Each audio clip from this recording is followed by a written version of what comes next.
శ్రీ గణేశాయ నమః, శ్రీ గురుభ్యో నమః, శ్రీమాత్రే నమః.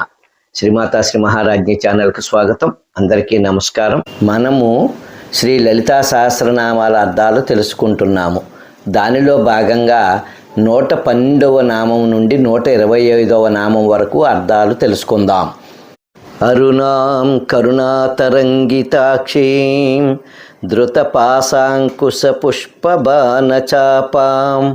అనిమాదిభిరావృతాం మయూకైః అహమిత్యేవ విభావయే భవానీం. శ్రీమాత లలితాంబిక అమ్మ మనకు నీడను ఇచ్చే తల్లి. మండుటెండలో మర్రి చెట్టు నీడలా చల్లగా చూడగల తల్లి లలితాంబిక, నీకు నమస్కారం. మన జీవితం మండే ఎండలా మారిపోయినప్పుడు మర్రి చెట్టు నీడలా అమ్మే కాపాడుతుంది అనే ప్రగాఢ విశ్వాసం ఉండాలి. కష్టాలు కొండల్లా కనిపిస్తాయి, సుఖాలు నీటి ప్రవాహంలో జారిపోతాయి అన్నట్టుగా ఉంటుంది మన జీవితం. అమ్మా, నీవే దిక్కు నీదే భారం అని ఆవిడ మీద పెట్టి కష్ట సుఖాల గురించి ఆలోచన చేయకుండా ముందుకు సాగాలి. భవానీ భావనాగమ్య భవారణ్య కుఠారిక భద్రప్రియ భద్రమూర్తి భక్త సౌభాగ్యదాయిని. వాయు పురాణంలో ఒక మాట ఉంది, జలమూర్తికి భవుడు అనే నామం పేర్కొన్నారు. కాబట్టి అమ్మవారు భవానీ అనే నామం అమ్మవారి పేర్లలో ఒక విశిష్ట నామం. సంసార సాగరాన్ని దాటటానికి భవానీ అనే నామం ఒక తెప్పలాంటిది. భావనాగమ్య, ఎన్నో జన్మల పుణ్యఫల విశేషం వలన ఏర్పడే చిత్తశుద్ధితో భావన చేయగలగాలి అమ్మను. ఆ తల్లి మీద మనకు విశ్వాసంతో కూడిన భావన ఏర్పడాలి. మనం పూజ చేసినా, జపం చేసినా, ధ్యానం చేసినా భావన చాలా ముఖ్యం. ఏ పని చేసినా మనస్సు ముఖ్యం. కాబట్టి మనస్సుని అమ్మ పాదాల దగ్గర పెడితే భావన చేయగలం. అలా చేయగలిగితే మనకు ఆమె కరుణ మహామహిమ అర్థమవుతుంది. భవారణ్య కుఠారిక. భవ అంటే సంసారం, భార్య, భర్త, ఇల్లు, ప్రపంచం, జీవితం, ఇదంతా సంసారమే. అంటే ఈ జీవితం ఒక అరణ్యంలా, ఒక అడవిలా మారిపోతే పుట్టడం, మరణించడం, వీటన్నిటి నుంచి నువ్వు కుఠారిక అంటే గండ్రగొడ్డలి, ఆ గొడ్డలతో ఛేదించి చదును చేసి నాకు రహదారి ఏర్పాటు చేస్తావమ్మా, నీకు నమస్కారం. జనన మరణములు లేని స్వరూప స్థితిని అంటే మోక్ష స్థితిని ప్రసాదించున్నది అమ్మా. భద్రప్రియ, లోకమంతా భద్రంగా ఉండాలని కోరుకునే తల్లి.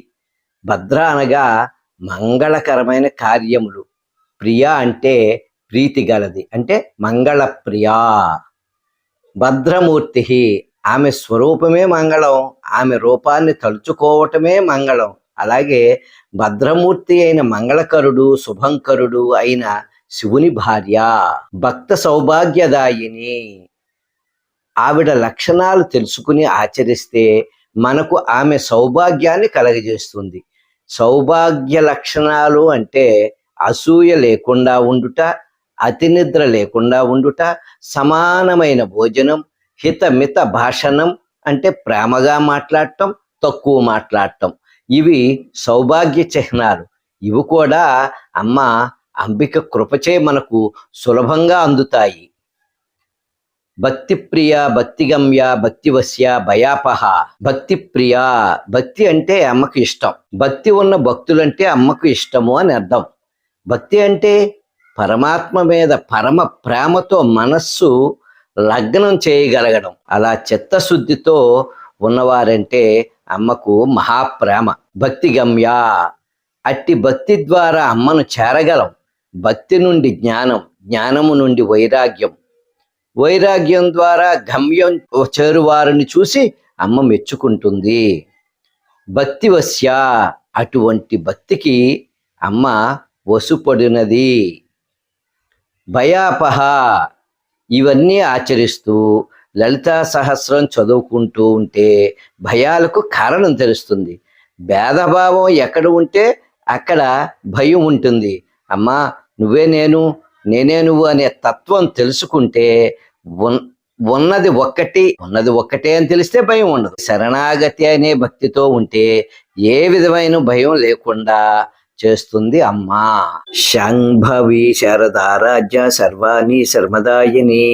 శాంభవి, శం అంటే అపరిమితమైన సుఖమును కలుగుజేయువాడు కావున పరమేశ్వరునకు శంభువని పేరు. ఆయనకు భార్య కావున శాంభవి అనబడుచున్నది.